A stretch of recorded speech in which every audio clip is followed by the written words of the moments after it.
What's up, beautiful people? Today we're going to be checking out excerpts from Putin's General Public Media Day, or some of you can call it Town Hall. Well, I'm excited to see this one. It's been trending. People have been talking about it, and some people are even saying, and people are quoting him for the most part, saying he mentioned that there will be no peace in Ukraine until Russia's agenda is achieved.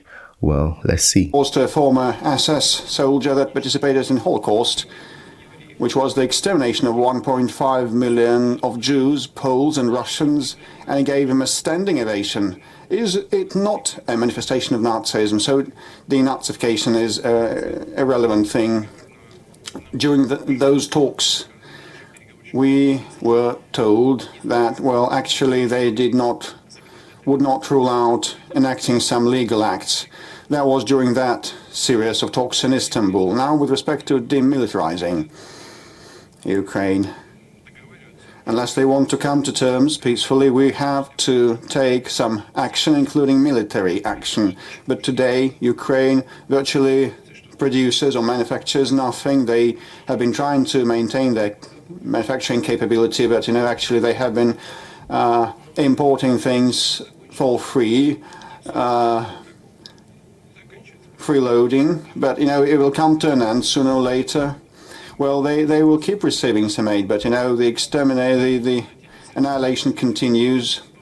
With respect to aircraft and air defense systems, they received like 420 or 30 tanks, as had been promised. Everything had been delivered. I mean, all the things that the Westerners had promised were supplied, but all that was annihilated. 747 tanks were destroyed. So he said everything the Western countries promised Ukraine was delivered, but then it was annihilated. Not just destroyed or, what is the word, in bad mechanical shape. Annihilated, which means scattered, not functional. As of last night, since the start of the counter-offensive, around 2,300 armored personnel vehicles of different types. So this is demilitarizing. Either we come to terms on the specific military parameters, and we did agree upon these parameters that were put into the litter bin later. And so we have other opportunities, either to come to terms or to have our way compellingly. Well, a brief question, whether there will be a second wave of mobilization. I know it is a sensitive matter. So look, we had some partial mobilization. We recruited 300,000 people, and at the outset there was a great deal of irony and derision. They were called recruits, but they have been doing an excellent job.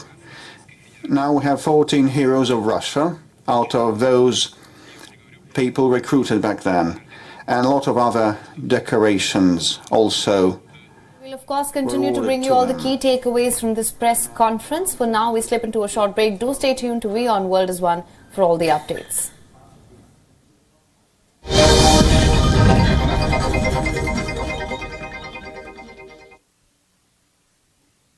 That's the short break.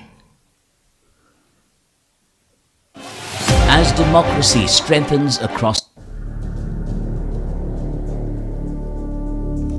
I guess that's everything. Yeah, that's everything we get from the... Anyways, let me know what you think about that one. Maybe it's sufficient for us to, know the direction of how things are going over there. But let me know what you think about that. Do you think at this point there can still be a peace talk that can fix situation in these territories, or do you think it's going to be only military that would bring an end?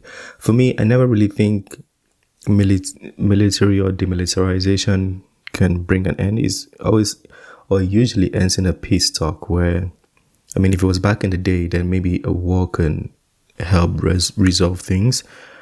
But right now I feel like finally there's going to be a peace talk, and the stronger side is going to have leverage. Right now, from what we're seeing, we can already tell who the stronger side is. It's quite unfortunate, and for me, I'm not ever going to pick a side to say I stand with this or I stand with that. I stand with the side of peace. And we were just seeing the Chinese foreign minister today speaking about Israel and Hamas. And he said the same thing, then we stand on the side of peace. And I think that's entirely true in this case as well.